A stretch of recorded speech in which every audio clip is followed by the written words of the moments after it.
నల్గొండ జిల్లా నలుగురి హత్య కేసులో మిస్టరీ వీడలేదు. హత్య జరిగే 5 రోజులైనా పోలీసులకు ఇంకా కీలకమైన ఆధారాలు లభించలేదు. పోలీసులు పలు కోణాల్లో విచారణ చేస్తున్న నిందితుల ఆచూకీ ఇంకా దొరకలేదు.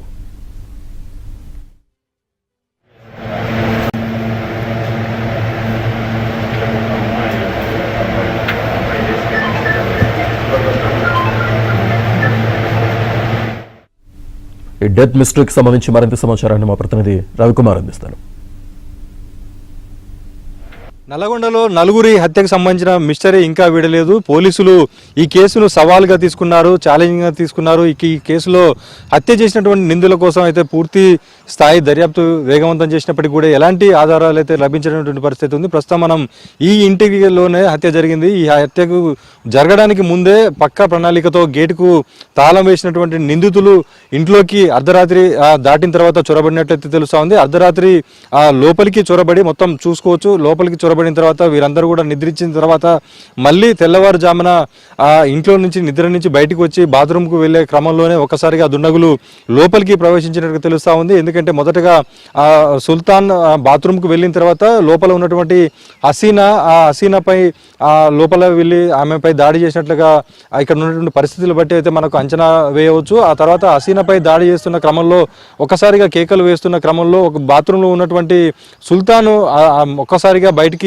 వచ్చేటటువంటి ప్రయత్నం చేశారు. వెంటనే అతనిపై కూడా దాడి చేయడం జరిగింది. ఆ క్రమంలోనే ఇద్దరి పెనుగులాట్ల క్రమంలో ఇంట్లో నిద్రిస్తున్నటువంటి ముజామిల్ వచ్చి అడ్డుకునే ప్రయత్నం చేసినప్పుడు అడ్డుకునే ప్రయత్నం చేసినటువంటి పరిస్థితి అయితే కనిపిస్తూ ఉంది. ఆ క్రమంలోనే ఆ ముజామిల్కు చేతికి తీవ్ర గాయమైనట్టు పదునైనటువంటి వెపన్తో వీరందరిపైన కూడా దాడి చేసినట్టయితే తెలుస్తా ఉంది. ఎందుకంటే పోస్ట్ మార్టం చేసినటువంటి వైద్యులతో పాటు ఇటు పోలీసులు చూసినటువంటి గాయాలను బట్టి చూస్తే ఒక్కొక్క వ్యక్తిపై సుమారుగా 7 నుంచి 8కి పైగా గాయాలైన పదునైనటువంటి ఆయుధంతో దాడి చేసినటువంటి గాయాలు ఉన్నాయి. ప్రత్యేకంగా ఆ ముజామిల్ గొంతు గుండె భాగంలో మొత్తం 14 కత్తిపోట్లు అయితే ఉన్నాయి. పదునైన ఆయుధంతో గొంతులో పొడిచడంతో పాటు పదునైనటువంటి ఆయుధంతో దాడి చేయడంతో వారిద్దరికి ఏదైతే తండ్రి తల్లిని సుల్తాన్ హసీనాను చంపబోతున్న క్రమంలో ఆ ముజామిల్ ఎక్కువగా పోరాడినట్టు తెలుస్తా ఉంది. అతని చేయిపై కూడా తీవ్రమైనటువంటి గాయాన్ని అయితే పోలీసులు అటు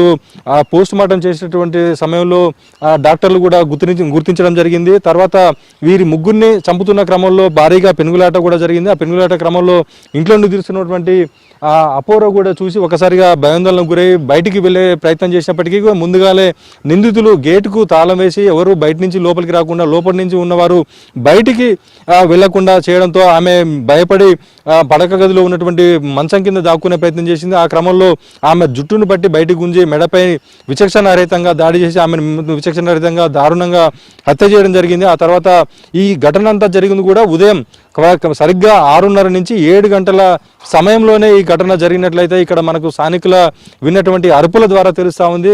మొత్తంగా ఈ కేసు మిస్టరీ త్వరలోనే ఛేదిస్తామని చెప్పేసి అయితే జిల్లా ఎస్పీ శరత్చంద్ర పవార్ అయితే చెబుతున్నారు. కానీ ఏ రకంగా ఈ కేసును ఛేదిస్తారని అనేది అందరిలో కూడా ఒక ఉత్కంఠ వాతావరణం అయితే కొనసాగుతూ ఉంది. వీడియో జర్నలిస్టు మల్లికార్జున్తో రవికుమార్, ABN ఆంధ్రజ్యోతి, నల్లగొండ.